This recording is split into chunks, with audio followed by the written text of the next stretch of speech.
Social anxiety. It's that uncomfortable feeling when you're met with a social situation. But you can definitely overcome it, and I'm gonna help you today. Social anxiety might feel like you're trapped in a box and there's no way out.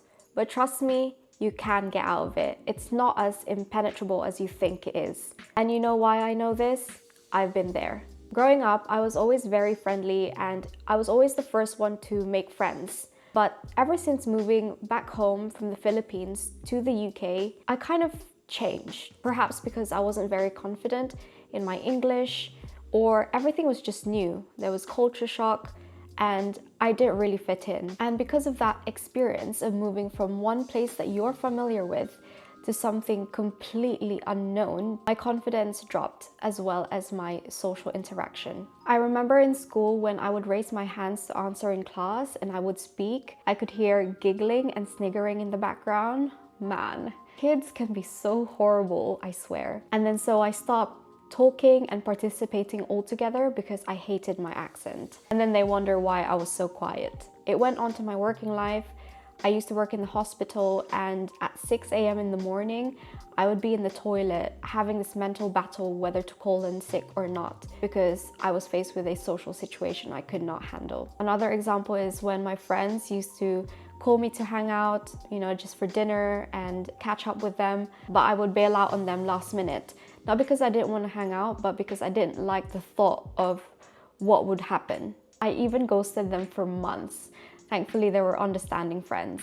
But yeah, my social anxiety was that bad. So you could really say that I do have experience when it comes to that. Do I have social anxiety now? I would be lying to you if I said it completely vanished into thin air, because it's normal to have a little bit of social anxiety. But social anxiety that leads you to being unable to do most of the things in your day-to-day or even work, well, that's what happened to me, and it was bad. But one thing I can say for sure is I no longer think of worst case scenario.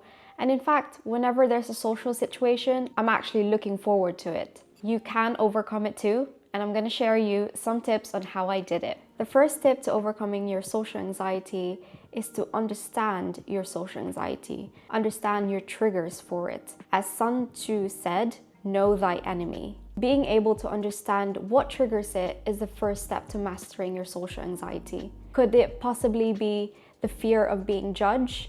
Or is it the pressure of impressing the people that you're going to see? I suggest taking some time to reflect on how you feel when you're met with a social situation. For instance, if your family or friend invites you to a social event, what is the first thing that you think of?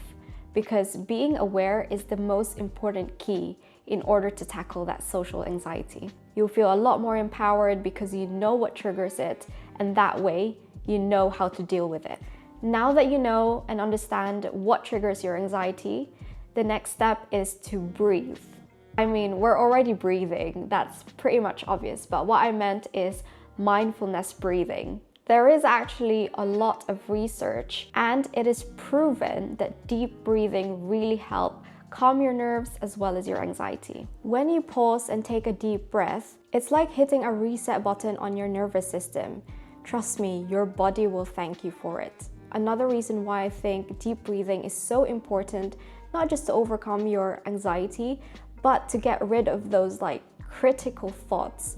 We hear buzzing on our head most of the time about stuff that you need to do, about a deadline that's coming up, all sorts of things.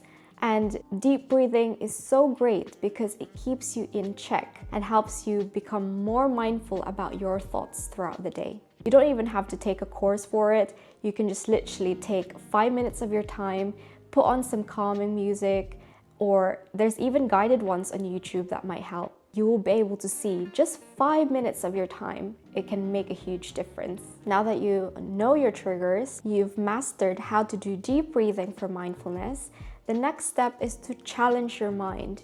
The greatest enemy is literally our mind. The only thing that's stopping you from achieving great things is yourself because of all the negative thoughts. And you also have the power to change that. As I mentioned before, we have a lot of naysayers in our head, and most of that is our own self-doubt as well as what people have said to us in the past. Linking that to social anxiety, we might be thinking, oh, my clothes are not great enough to be with the cool group, or I'm too fat, I need to lose weight first before I see them. You know, all those little gremlins in our head. You have to show those negative thoughts that you are the boss. One of the things that cognitive therapy has helped me before is you have to logicalize your thoughts. I don't know if that makes sense to you, but it really does make sense to me when my therapist told me this. Question it, because most of the fears that we have, it's literally all in our heads. Let's say your friends invited you to a party. Suddenly, the wave of social anxiety kicks in because you're thinking, I don't know what to wear. What's gonna happen? I'm gonna embarrass myself. Then it goes into a trail, a domino effect full of other negative thoughts. And this is what you can do. Challenge your negative thoughts by asking questions to it. Like, are they really true? How bad can it be? Will it kill me? Once you start asking these questions, you'll sound absolutely ridiculous because these things have not happened yet. What if you have the best time in your life? What if you meet the love of your life?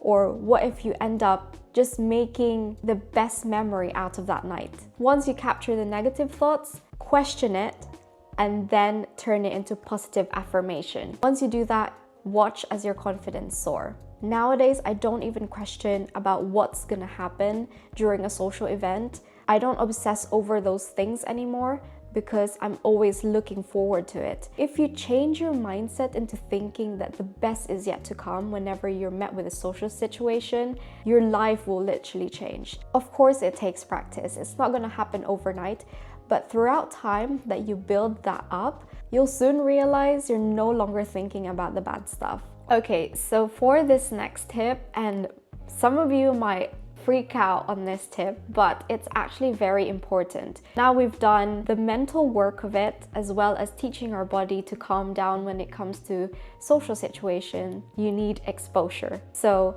going out there and actually challenging yourself to overcome your social anxiety. I'm talking about facing your fears head on. You don't have to completely go to a party or an event where there's loads of people, it's crowded, it's noisy. You can start off small. Maybe strike up a conversation with your delivery man or your postman or a stranger just on the street walking their dog. You know, just little things like that to build you up. The more that you expose yourself to social situations, the more that you're resilient to it.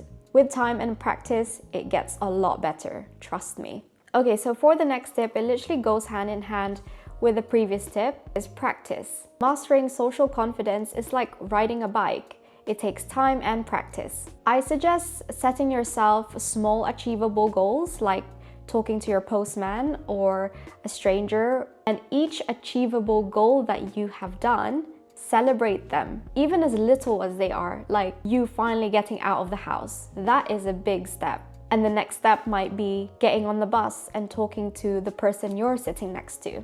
And remember, as cliche as it sounds, Rome wasn't built in a day, and neither is confidence. The way that I built my confidence is spending time alone by myself. Now I'm able to eat at a restaurant by myself and watch cinema by myself. I absolutely love spending time by myself. I feel like people who are able to spend time with themselves know who they really are. And so whatever people say, when you see people laugh at you because you're alone at a restaurant, it doesn't bother you anymore because you've built that confidence and you've built yourself and you know who you are. And for my last tip, this might seem quite daunting to most of you, but I really do recommend seeking support. You don't have to seek a therapist or someone who works in a medical profession. It can easily be someone you trust the most, like a family or a friend, because you don't have to go through this alone. You know it's okay to ask help when you really need it, right? And if you're watching this and your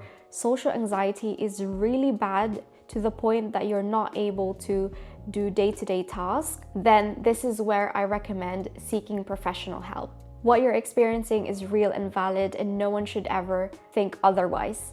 And so I hope these tips and my experience will help you overcome it bit by bit, because I know you're strong enough to do that. So there you have it, some golden nuggets for you on this video to help overcome your anxiety and hopefully unlock your inner confidence. Well, that is it. Thanks for hanging out with me and taking the time to watch this video. I'm hoping you get through it and I believe in you. Until next time, bye!